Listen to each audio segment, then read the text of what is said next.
Welcome, in front of me is a DOOGEE S96 Pro, and today I will show you a couple tweaks and tricks you can do on this phone.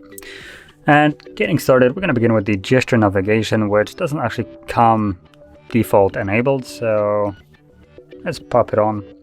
Start off by going into the settings, and from here you're going to go into the navigation bar where you will find gesture navigation. Once you enable it, as you can see, we'll have this tiny little bar at the bottom. So overall, everything will look a little bit cleaner, minimalistic. It has basically gestures instead of buttons, so if you never used those before, I'm going to quickly guide you over on how to use them. So number one, the home gesture to basically get back home and close any kind of application is just a simple swipe up. Now I'm already home, so I didn't do anything. Now recent applications you can access by swiping up and holding like so, as you can see. And then going back gesture or back button that was usually taking one page back or whatever, it's just a swipe from a side of the screen. As you can see, it brings up this tiny little arrow, and you let go, it goes back. Now here it just kind of went home, so let me go back into the settings where there's a couple pages to navigate through. So as you can see, there we go. So it is fairly nice and easy to use. The only thing that I've seen people have problem with is the home gesture, so the swipe up, and that is because people try to swipe up on the bar up, and that is not really the best way to go about it. So what I would recommend you to do is start the swipe off of the screen from the bezel. As you can see, with my fingers on the bezel, swipe up, and it basically just guarantees that you will get the gesture correctly. So anyway, moving on to the next option, it's going to be the easy key. It's some kind of weird way of naming it, but it's basically this button right on the side, which you can assign any kind of function to it. So let's find easy key right here. And it has, as you can see, a couple different ways of being activated. So have a single click, double click, or long press. And you can choose to have either a couple functions, like for instance, start recording, open flashlight. That's actually a fairly nifty one. Screenshots, open underwater camera.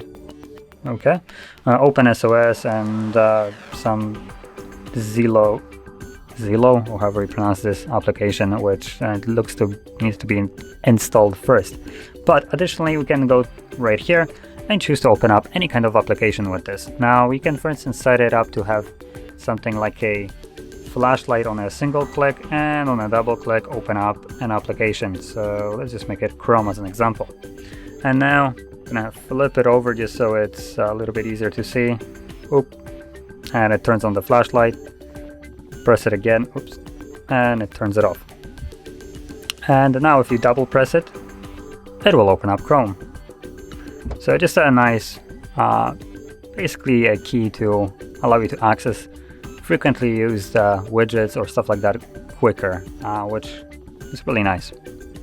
Now anyway, moving on to the next one, it's going to be the dark mode, which you can find it under settings and display.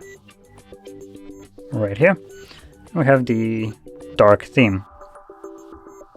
Once you enable it, as you can see, everything goes dark. That will include default applications, notification shades, and yeah. So if you want to have a bit of a darker look to your device, there it is. Now I prefer it to be in light mode, so I'm going to disable it. And moving on to the next one, which is coincidentally also associated with kind of colors and how things look like.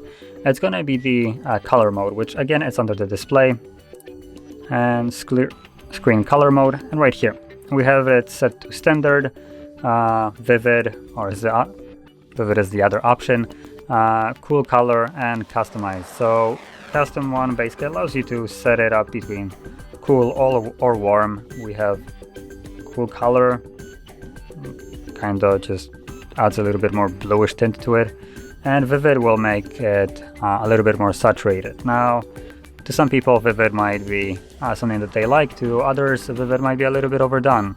To me it looks a little bit overdone, although mind you, on the camera is picking it up a little bit brighter than it actually, so looking on a screen right here, it's not as obnoxious as you can see it right now. but personally I prefer the standard anyway. But like I said, there are people that prefer to have vivid. It adds a little bit more what I would call richness to color, but it can be overdone. In other cases it might look also really nice. But there we go. So that would conclude all the tweaks and tricks that I want to share, and if you found this video helpful, don't forget to hit like, subscribe, and thanks for watching.